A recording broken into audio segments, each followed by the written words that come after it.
Getting outdoors with your camera, even a simple hike, is so rewarding.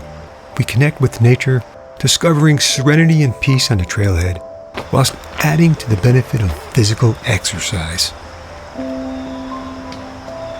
As a landscape photographer, I desire the art of travel to epic locations, but much of my work is created where I live, work, and play. It's these jaunts that I find inspiring because they help me to be more observant and create intimate images. I love photographing rocks with trees and their complex relationships, each helping each other. Capturing their beauty is telling the story of time and the geological process. I take an ecological approach to photography. Join me as I explore a local forest and share some tips while creating intimate images along the way. Spending more time outdoors begins with a choice. Drop the excuses, find the time, and go. Keep it simple. These local hikes are just that. Pack a small, lightweight pack with 1 or 2 lenses and hit the trailhead. An interesting thing begins to happen. The environment changes as you traverse deeper into the woods. Noise from the parking lot diminishes while sounds of the forest increase. And you find yourself in a natural space. You can say you're coalescing with the ecology of your surroundings, and thus a part of its environment in which you physically exist.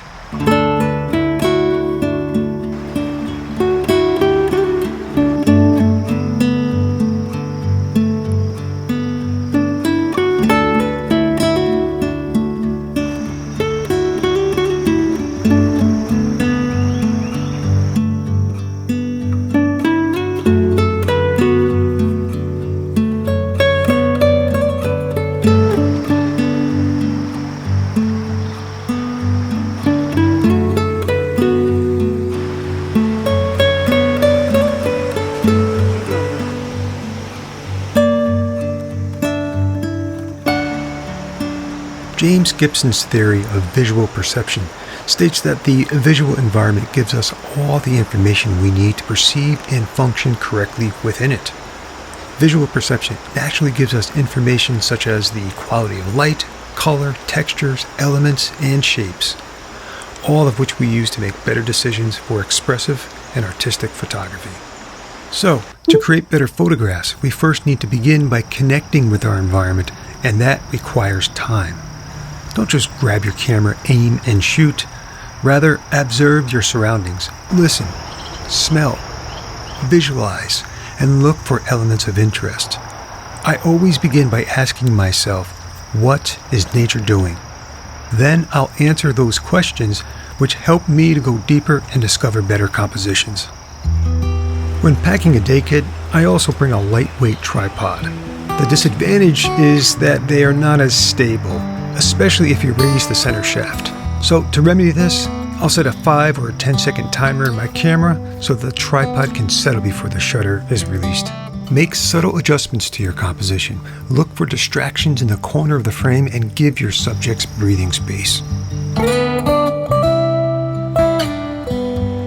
One of my favorite subjects to photograph are lone trees on mountainsides or an ensemble of trees that live among rock formations.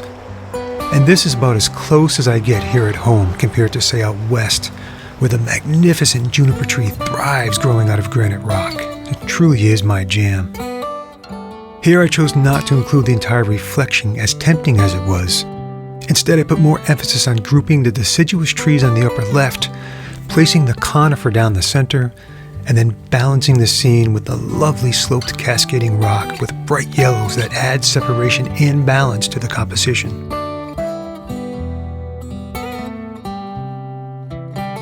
By asking ourselves, what's my story? What am I trying to say here? We can go deeper within a scene. Trees get nutrients derived from rocks and help control the rocks from erosion. This scene further tells the story of seasons through color and the coming winter that awaits. I use angles and triangles quite often in my work. They are a powerful way of leading the viewer through the frame and adding interest.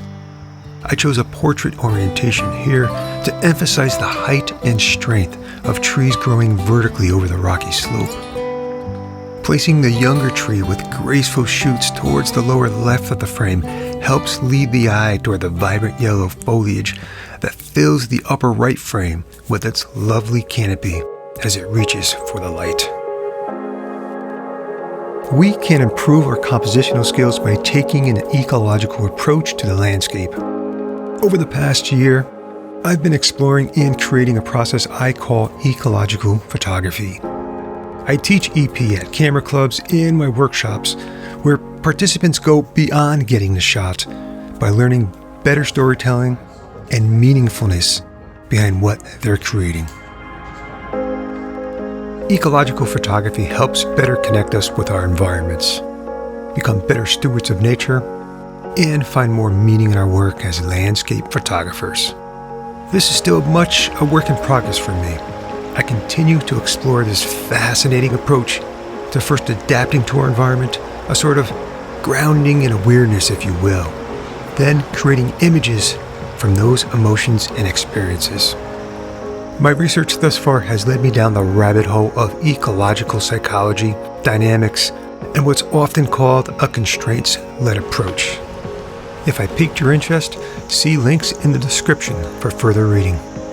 Alright, I hope you enjoyed this video. If so, by liking and subscribing, you help YouTube find like-minded people who can also benefit from my videos.